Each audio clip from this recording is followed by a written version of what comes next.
Hello viewers, you are watching our YouTube channel physics chemistry solution और मैं आपका chemistry teacher प्रशांत भारद्वाज।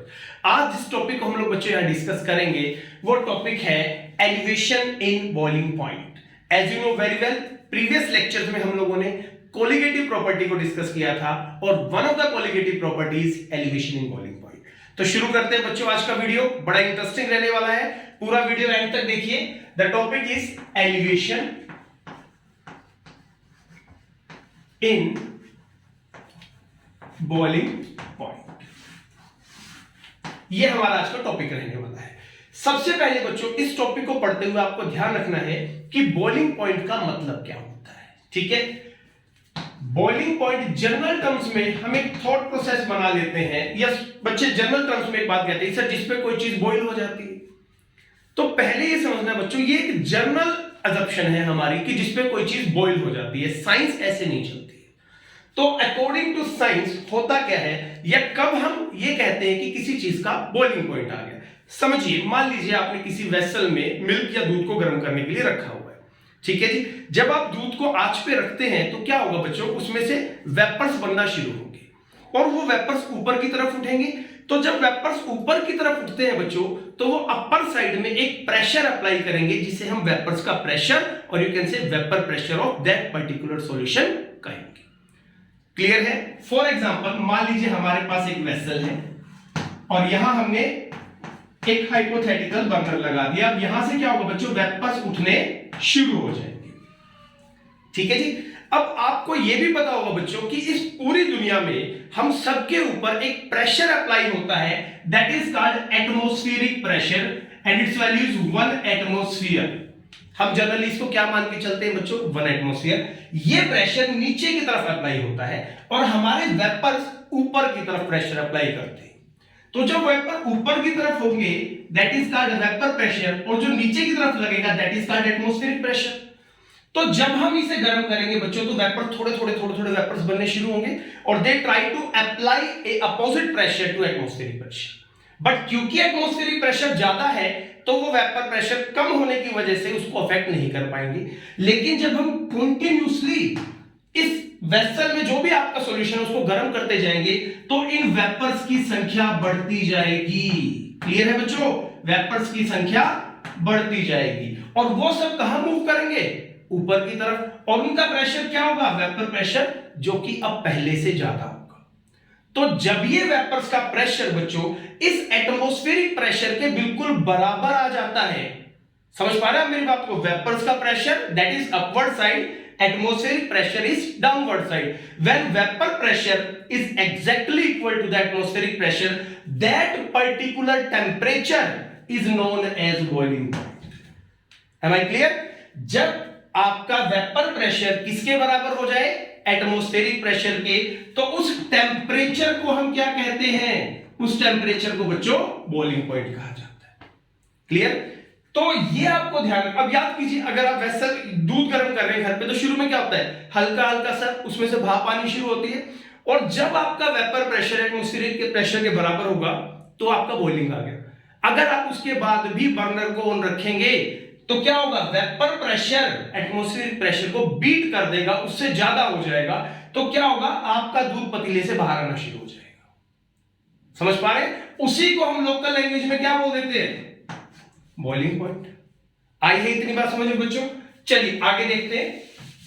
तो यहां से हमें एक बात पता चली कि बॉइलिंग पॉइंट वो टेम्परेचर है जहां किसी सॉल्यूशन का वेपर प्रेशर एटमॉस्फेरिक प्रेशर के बराबर हो जाता है। ठीक है जी। तो अब हमारा टॉपिक क्या है, एलिवेशन। एलिवेशन का मतलब है बच्चों इंक्रीमेंट या बढ़ोतरी इन बॉइलिंग पॉइंट। किसी भी सॉल्वेंट के बॉइलिंग पॉइंट में इंक्रीमेंट कैसे होता है वो समझना है। देखिए सीधी सी बात है बच्चों, ये मान लीजिए एक वेसल है, इसमें एक प्योर सॉल्वेंट रखा है, फॉर एग्जांपल H2O रखा हुआ है। ठीक है जी। अब यहां से जो प्रेशर लग रहा है ये हम मान लेते हैं दैट इज, इसको हमने क्लोज कंटेनर मान लिया। तो ये जो वेपर्स बनेंगे ये प्रेशर लगाएंगे, उसे हम कहेंगे वेपर प्रेशर। लेकिन अगर हम इसी वेसल में एक नॉन वोलेटाइल कंपोनेंट ऐड कर दे दैट इज बी, ध्यान रखिएगा नॉन वोलेटाइल, जिसके वेपर नहीं बनते, तो वो क्या करेगा बच्चों, बीच में आकर ऐसे इस तरीके से एडजस्ट हो जाएगा।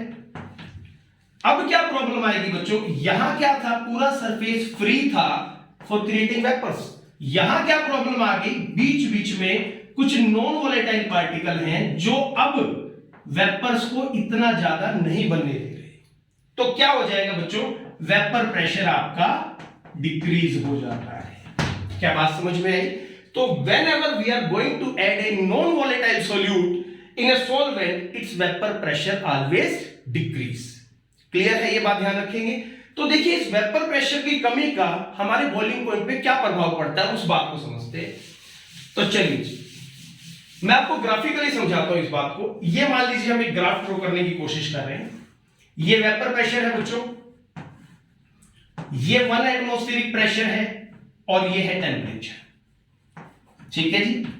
अब मान लीजिए हाइपोथेटिकली कोई एक सॉल्वेंट लिया और उसका किसी भी एक टेम्परेचर में हमने क्या कर लिया, वेपर प्रेशर निकाल लिया। ये आ गया जी वेपर प्रेशर। अगर हम इस सॉल्वेंट को गर्म करते जाएंगे करते जाएंगे करते जाएंगे तो क्या होगा बच्चों, वेपर और ज्यादा बनेंगे। और अगर वेपर बढ़ेंगे तो उन वेपर्स का प्रेशर भी बढ़ेगा और वो बढ़ते बढ़ते बढ़ते बढ़ते एक दिन किसको टच करेगा, 1 एटमॉस्फेयर। तो यहां जो टेम्परेचर होगा परपेंडिकुलर डाल के, this is called boiling point of your solvent. ये आपके सॉल्वेंट का बॉइलिंग पॉइंट आ जाता है। ठीक है जी।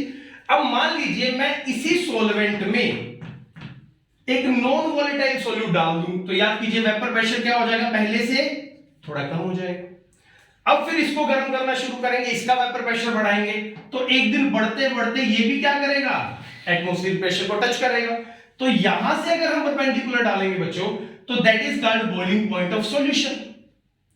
तो ये बच्चों सॉल्वेंट का बॉइलिंग पॉइंट, ये सॉल्यूशन का बॉइलिंग पॉइंट, तो ये जो गैप है ना, इसी को कहा जाता है elevation in boiling point, boiling point में बढ़ोतरी।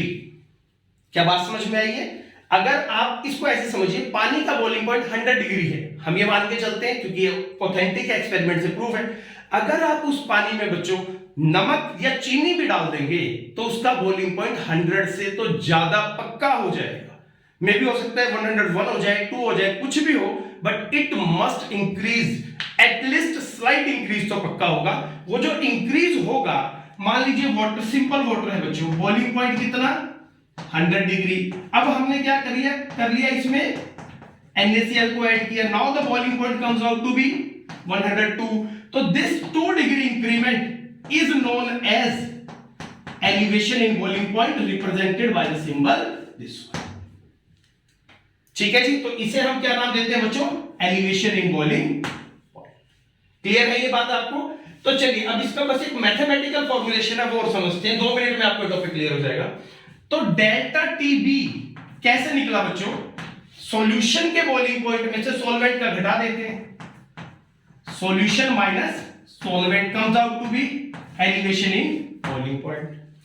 अब ये जो एलिवेशन है बच्चों, ये किस पर डिपेंड करता है, जितना सोल्यूट आप डाल रहे हैं। आप ज्यादा सोल्यूट डालेंगे तो इंक्रीमेंट ज्यादा होगा। समझाता हूं, पानी लिया, पानी का बॉइलिंग पॉइंट 100 डिग्री, फिर उस पानी में 4 ग्राम शुगर डाल दी, बॉइलिंग पॉइंट 102 डिग्री, 8 ग्राम डाल देंगे तो 104 डिग्री हो जाएगा। इस तरीके से जितना सोल्यूट डलता जाएगा उतना बॉइलिंग पॉइंट बढ़ता चला जाएगा। तो इसका मतलब elevation in boiling point is depend upon concentration of solution, that is known as concentration of solution. ठीक है जी। अभी कंसंट्रेशन को रिप्रेजेंट करने का जो तरीका यहां हम यूज करते हैं बच्चों, that is molality. The word is molality. तो अगर इसको सिंप्लीफाई करें, delta T B is directly proportional to molality. Directly proportional को हटाने के लिए क्या टर्म यूज करते हैं, एक constant Kb into m। This is known as molal elevation constant. Okay, molality की वैल्यू अगर यहां इंप्लीमेंट कर दें तो क्या आ जाएगा, Kb given mass divided by molecular mass into 1000 और divided by mass of solvent in grams. So this is the way or the formula with the help of which we can solve the numerical belongs to elevation in boiling point। तो hopefully ये बात आपको समझ में आ गई होगी।